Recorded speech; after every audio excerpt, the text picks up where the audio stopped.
퇴근 후에 그리고 모든 가사 일을 마치고 운동하러 가거나 집에서 휴식을 취하거나 지인들과 함께 모여 시간을 가질 수 있음에도 그 모든 유혹들을 알뜰히 물리치고 이 자리에 나온다는 것은 결코 쉬운 일이 아닙니다. 그럼에도 여러분이 이 자리에 나오신 것은 예수님을 머리로만 이해하는 지성의 수준을 뛰어넘어 영성까지 갖추신 분임을 스스로 증명하신 것이라고 저는 생각합니다. 그래서 오늘 설교 제목도 지성에서 영성으로입니다. 지성에서 영성으로, 어디서 많이 들어본 것 같지 않으신가요? 네, 바로 고 이어령 교수의 저서 이름입니다. 이어령 교수는 여러분이 잘 아시다시피 우리나라 초대 문화부 장관을 지냈습니다. 그를 수식하는 말들이 참 많은데요, 국문학자, 소설가, 문학평론가, 언론인, 교육자, 사회기관 단체인, 관료, 정치인 등등이 있죠. 그러나 한마디로 그를 정의할 때 시대의 지성이라는 수식어가 대표적인 것 같습니다. 지성에서 영성으로라는 이 책에는 이렇게 수많은 타이틀을 가지고 160여 권이 넘는 책을 펴내며 평생을 합리적 이성에 입각한 사유, 지적 작업에 매달려온 그가 딸 이민아 변호사, 후에 목사님이 되시죠? 이 이민아 변호사로 인해 예수 그리스도 앞에 무릎 꿇게 된 스토리가 담겨 있습니다. 또한 오후 5시 포도원에 들어간 종들과 같이 늦게 만난 하나님 앞에서 그의 지성을 무릎 꿇고 영적인 세계 앞에 세례를 통해 하나님을 만난 내용을 문학인답게 솔직히 고백한 글들이 간증문처럼 기록되어 있습니다. 오늘 본문에 소개된 한 인물도 이어령 교수처럼 지성에서 영성으로 더욱 깊어진 과정이 짤막하게 기록되어 있는데요, 그 인물의 이름이 무엇이죠? 네, 감사합니다. 아볼로입니다.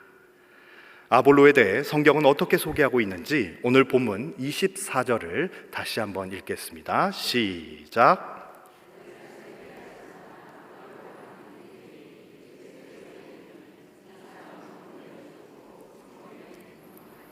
네, 아볼로는 유대인인데요, 태어난 곳은 이스라엘 지역, 그러니까 예루살렘이나 팔레스타인이 아닌 알렉산드리아라고 합니다.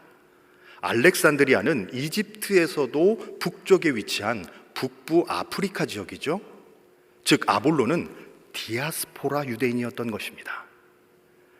알렉산드리아는 로마 3대 도시 중에 하나입니다. 그 세 곳 중 하나는 당연히 로마가 포함될 것이고요, 또 다른 한 곳은 안디옥 교회로 우리에게 유명한 수리아 안디옥입니다. 그리고 나머지 한 곳이 바로 알렉산드리아입니다. 이 4대 도시까지 하면 고린도를 포함하기도 하죠. 이 알렉산드리아는 학문의 도시로 유명했습니다. 알렉산드리아는 이미 눈치채셨겠지만 알렉산더 대왕의 이름을 딴 도시입니다. 그리고 이미 찬란하게 꽃피웠던 헬라 문명뿐만 아니라 전 세계의 문학과 문화를 집대성하기 위해 도서관과 박물관을 건립하여 당시 지성의 중심지가 되게 하였습니다. 이 알렉산드리아에서 우리가 잘 알고 있는 성경이 하나 만들어지는데 무엇이죠? 네, 70인역이라고도 하는 셉두아진트입니다. 이전까지 히브리어로만 되어 있던 성경을 72명의 학자들이 헬라어로 번역하여 헬라어를 사용하는 사람들도 성경을 읽을 수 있도록 했기에 부르기 쉽게 70인역 본, 70인역이라고 불려왔습니다. 예수님 당시 알렉산드리아에 살고 있는 유대인들의 숫자가 무려 100만 명이 넘었다고 추정하는데요, 이들이 초대교회에 큰 역할을 감당했습니다. 또 신약 성경의 가장 오래된 사본 중 하나인 알렉산드리아 사본은 5세기경의 것이죠. 권위 있는 사본 중에 하나입니다. 이처럼 알렉산드리아 지역은 기독교 역사에 있어서 매우 중요한 지역입니다. 이 대단한 작업들을 행했던 곳이 바로 알렉산드리아이며 아볼로가 이곳에서 태어났다는 것입니다.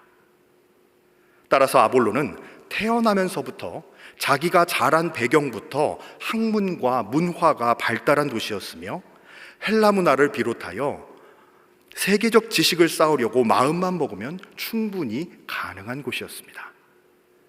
본문에서는 이 도시에서 태어난 아볼로라 하는 유대인이 언변이 좋다라고 소개합니다.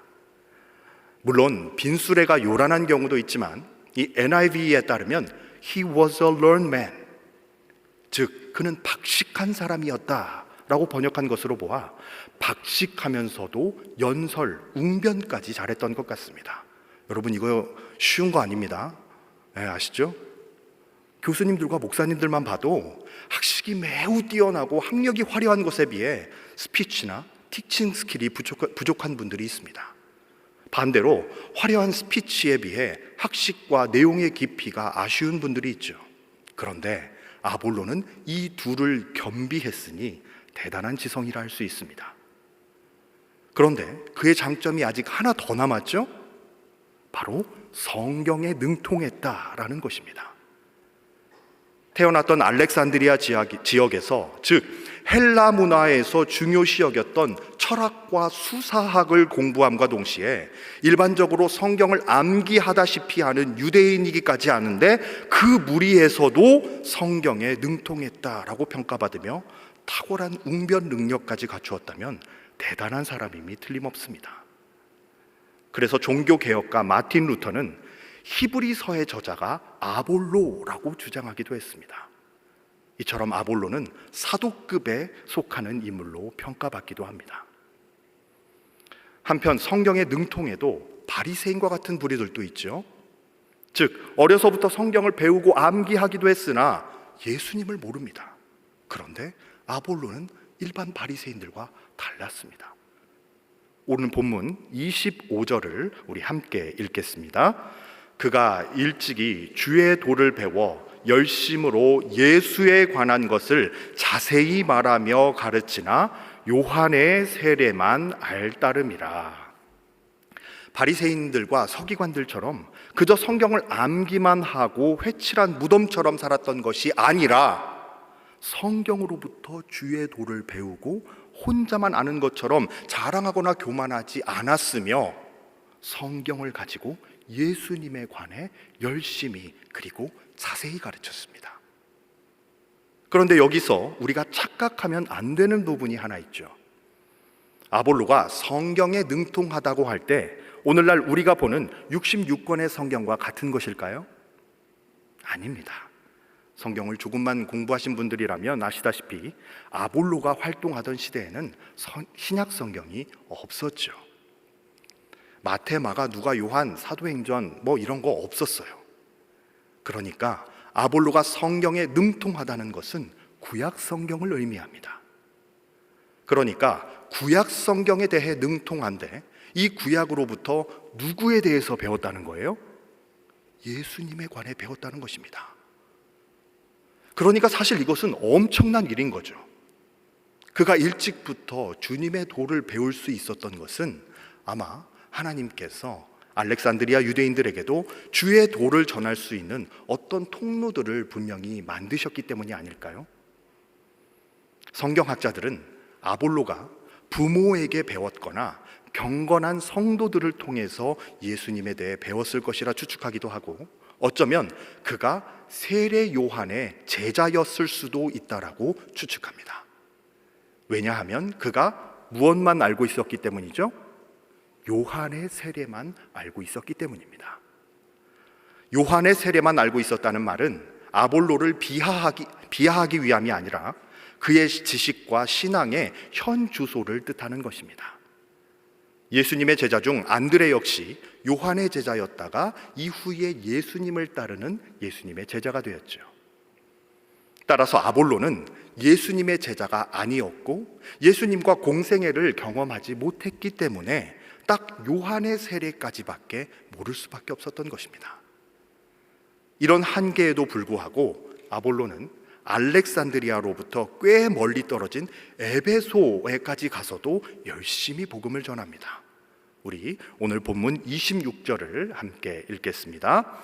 그가 회당에서 담대히 말하기 시작하거늘 브리스길라와 아굴라가 듣고 데려다가 하나님의 도를 더 정확하게 풀어 이르더라. 당시 회당에서는 말씀, 즉 성경을 읽은 후에 이 성경, 이 부분, 이 말씀에 대해서 설교하실 분이 있습니까? 라고 공개적으로 물어보고 이 말씀에 대해서 설교할 수 있는 사람은 자격을 얻게 됩니다. 우리 예수님도 이러한 방식으로 회당에서 설교하셨죠? 바울도 선교지마다 복음 전파를 위해 회당을 먼저 찾은 이유가 바로 여기에 있습니다. 그래서 아볼로도 회당에서 어떻게 했다고요? 그가 회당에서 담대히 말하기 시작하거늘 그때 그 에베소 회당에 누가 있었습니까? 브리스길라와 아굴라가 있었습니다. 이 브리스길라와 아굴라는 누구의 동역자였죠? 네, 바울의 동역자였습니다. 이 바울과 함께 천막 짓는 일을 하면서 바울로부터 주의 복음에 대해 듣고 훈련받은 이들입니다. 바울도 아볼로처럼 구약 성경에 능통한 사람이었잖아요. 하지만 구약이 예수님에 대한 예언임을 알기 전까진 그리스도인들을 박해하는 데 앞장섰습니다. 그런데 다메섹에서 예수님을 만난 이후 구약 성경의 모든 조각들이 퍼즐처럼 맞춰지면서 구약에서 말하는 이가 예수 그리스도라는 것을 아는 그 순간부터 그는 목숨 걸고 예수를 증거하러 다녔던 것을 우리는 잘 알고 있습니다. 그 바울로부터 배운 사람들이 브리스길라와 아굴라입니다. 그렇다 보니 지금 아볼로가 열심히 말씀은 전하는데 듣다 보니까 뭔가 좀 부족한 게 있는 거예요. 그래서 브리스길라와 아굴라가 아볼로에게 하나님의 도를 더 정확하게 풀어서 알려줍니다. 그럼 이제 아볼로의 입장에서 한번 살펴볼까요?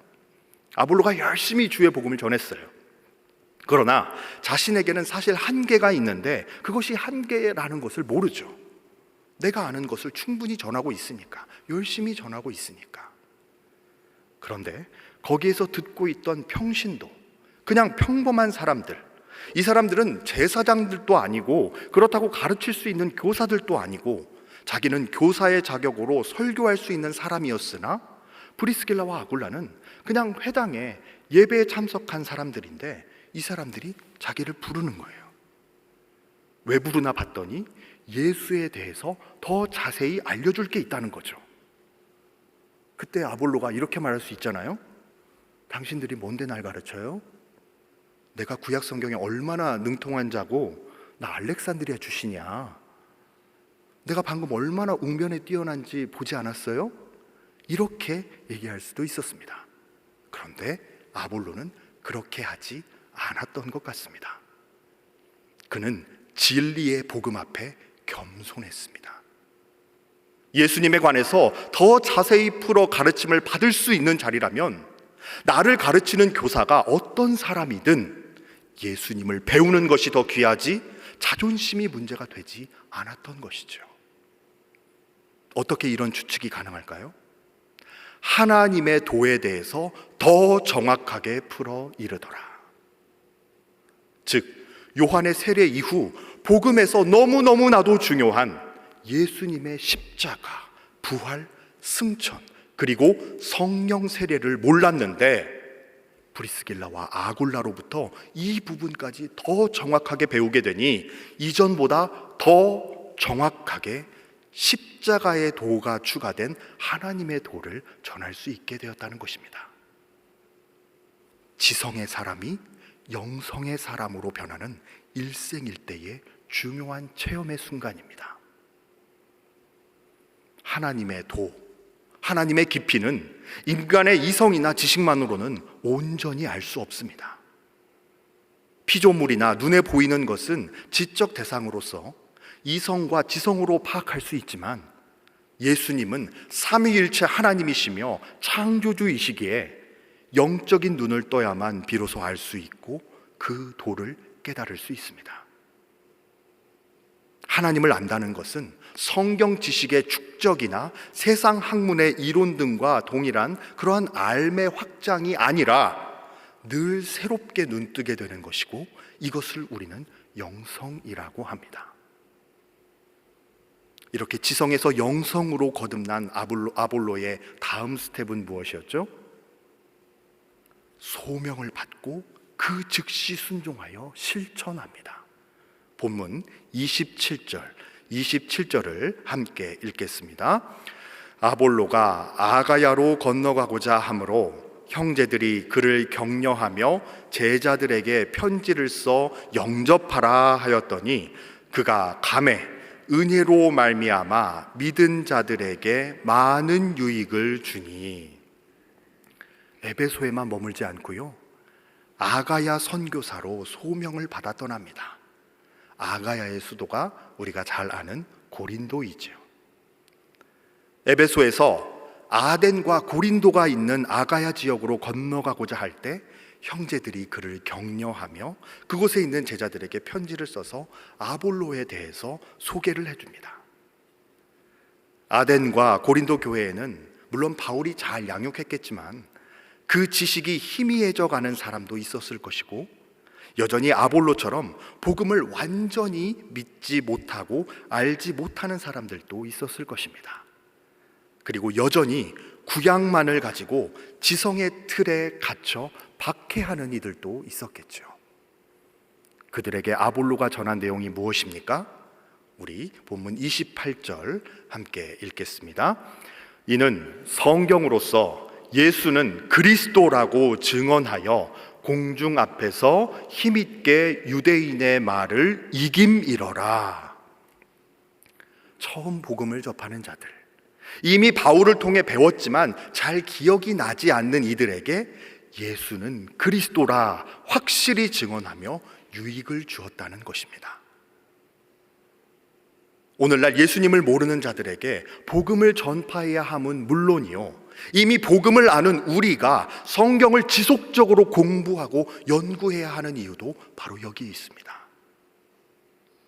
한 걸음 더 나아가서 구약의 틀에만 갇혀 있는 유대인들과의 변론에서도 이겼다라고 기록되어 있는데요, 당시 초대교회의 리더들 중에는 학문이 깊었던 사람이 별로 없었기 때문에 유대인들의 공격에 무기력하게 이론적 대항을 못했을 수도 있는데, 이 날카로운 지성의 소유자 아볼로가 지식과 수사학과 웅변력을 더해 변증가로서 유대인들을 변론에서 이길 수 있었다는 것입니다.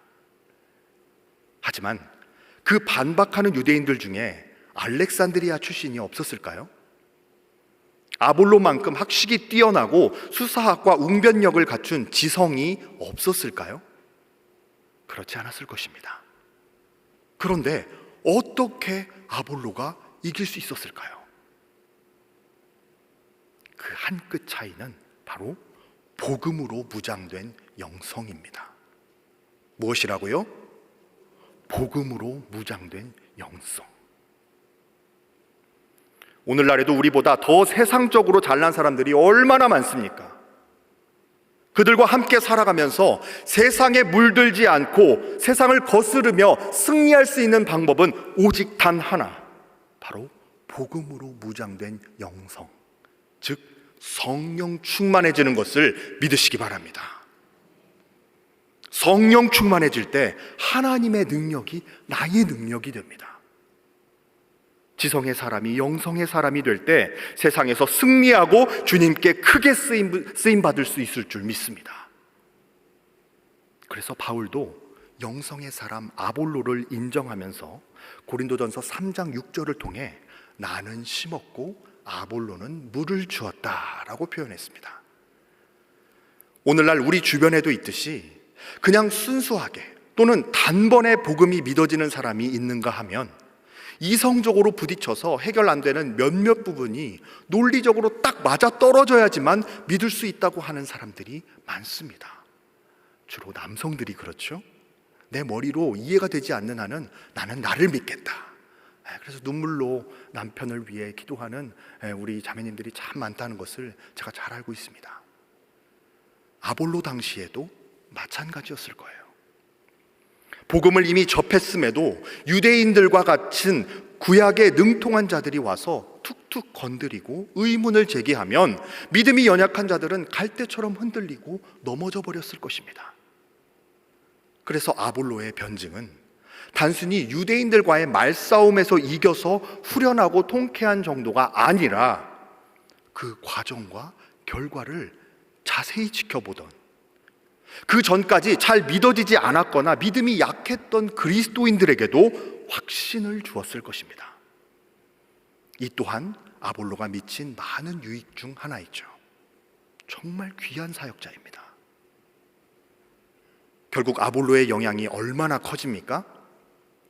이후 고린도 교회가 4개의 당파로 갈라졌을 때 바울파, 게바파, 그리스도파, 또 나머지 한 파가 무슨 파죠? 네, 아볼로파로 나뉘어집니다. 아볼로가 예수님, 바울, 베드로와 어깨를 나란히 했다는 것이죠. 그때 바울이 자기 파벌이 있다고 막 좋아했습니까? 엄청 혼냈습니다.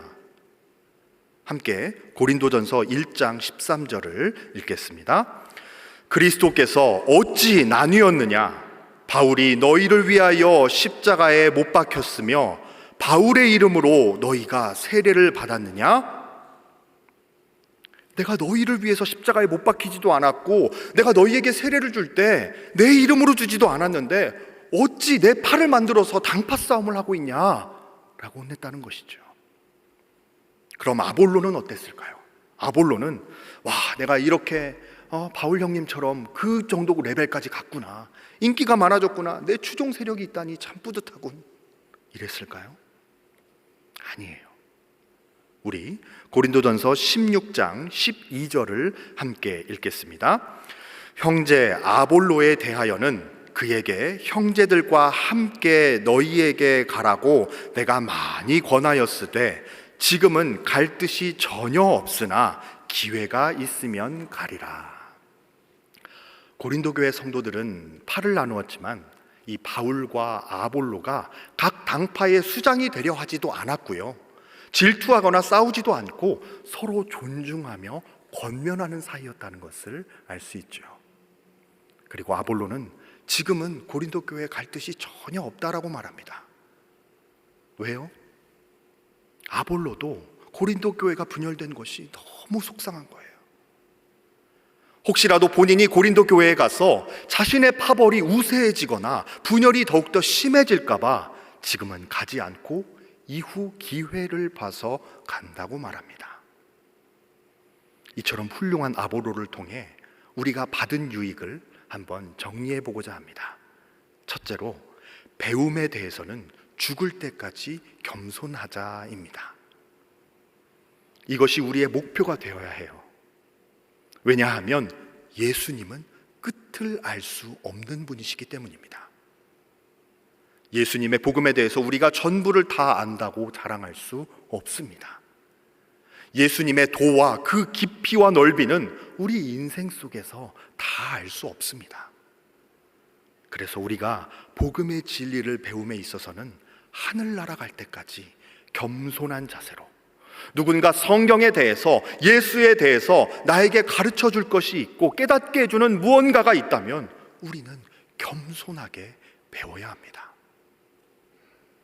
우리가 언제부터 무너지냐면요, 나는 됐다라고 할 때 그때 무너지게 됩니다. 고린도전서 10장 12절입니다. 그런즉 선줄로 생각하는 자는 넘어질까 조심하라.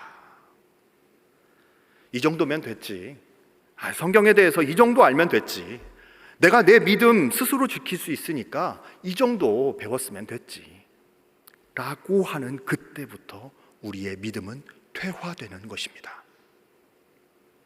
그러나 우리가 겸손하게 끝까지 배우면 언젠가 그 배움을 통해서 하나님이 일하실 줄로 믿습니다. 둘째로, 배운 것들을 가지고 유익을 끼치는 자가 되어야 합니다.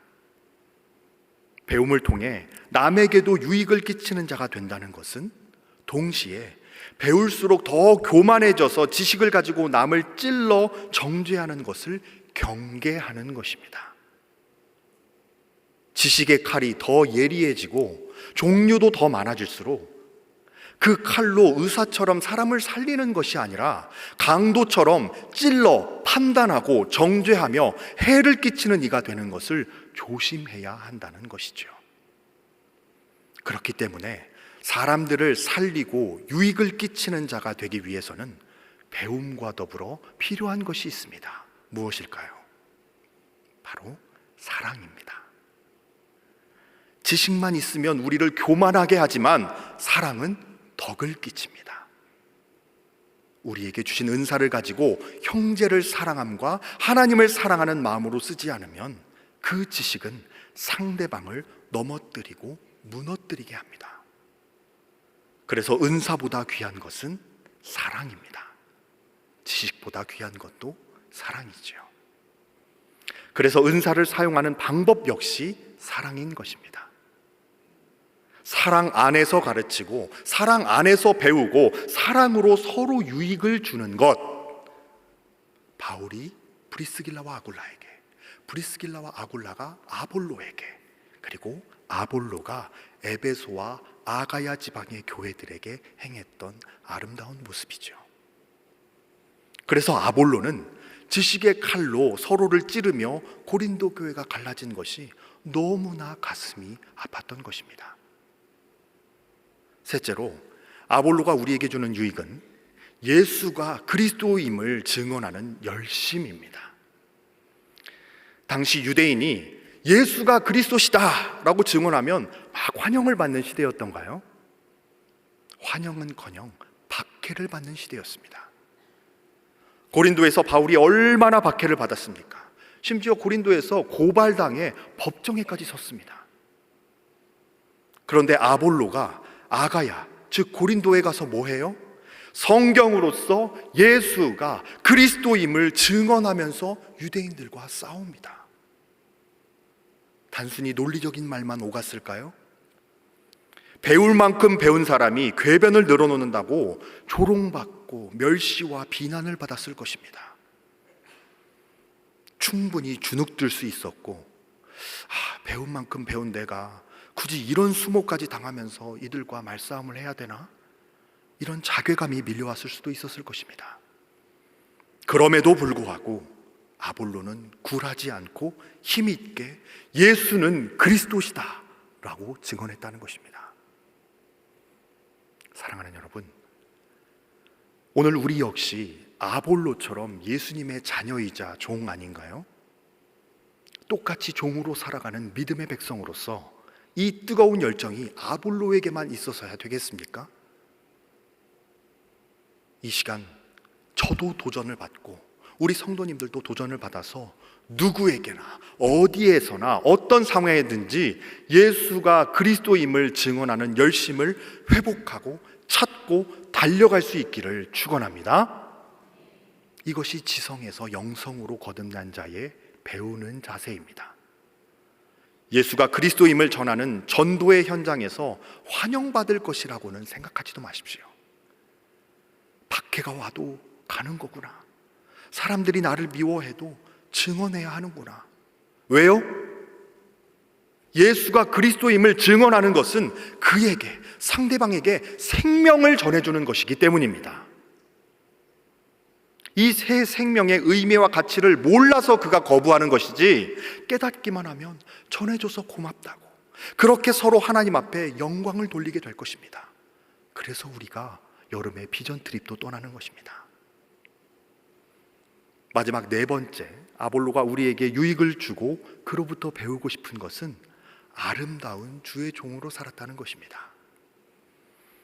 자기가 높아지려 하지 않았고 성도들이 내 편이 되었다는 것에 기뻐한 것이 아니라 그저 물 주는 이로서 모든 것을 거두시는 분은 오직 하나님이시니 자신은 맡겨주신 역할을 감당하면서 아름다운 주의 종으로 살았다는 것.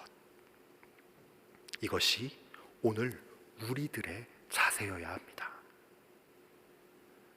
사랑하는 주님의 교회 성도 여러분, 하나님께서 우리 한 사람 한 사람에게 지식과 은사와 더불어 소명을 주셨습니다.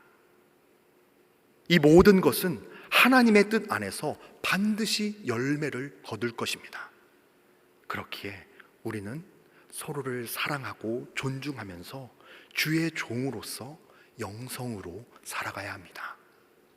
귀한 아볼로의 삶을 기억하시면서 지성과 영성을 겸비하시되 사랑과 겸손으로 유익을 끼치는 아름다운 종으로서 복음의 진리를 전파하는 소명을 충성스럽게 감당하는 우리 모두가 될 수 있기를 예수님의 이름으로 축원합니다. 기도드리겠습니다. 하나님 감사합니다. 오늘 아볼로를 통해 도전받게 하시고, 아볼로가 그랬던 것처럼 태양을 본 자는 촛불에 만족하지 않는 것처럼 예수님을 만난 우리가 그 자리에 머무르지 않고 언제 어디서나 예수는 그리스도시다 확증할 수 있는 복음 증거자, 복음 전도자로 우뚝 설 수 있도록 주여 함께하여 주시옵소서. 교회의 벽을 넘어서 예수 그리스도의 복음을 전파하는 그 전도자의 삶을 온전히 살아나감으로 말미암아 아볼로를 뛰어넘고 바울을 뛰어넘는, 그리하여서 주님 나라 갔을 때에 착하고 충성된 종아 잘하였다 칭찬받는 우리 모두 되게 하여 주시옵소서. 모든 것을 감사드리며 예수님의 이름으로 기도드립니다. 아멘.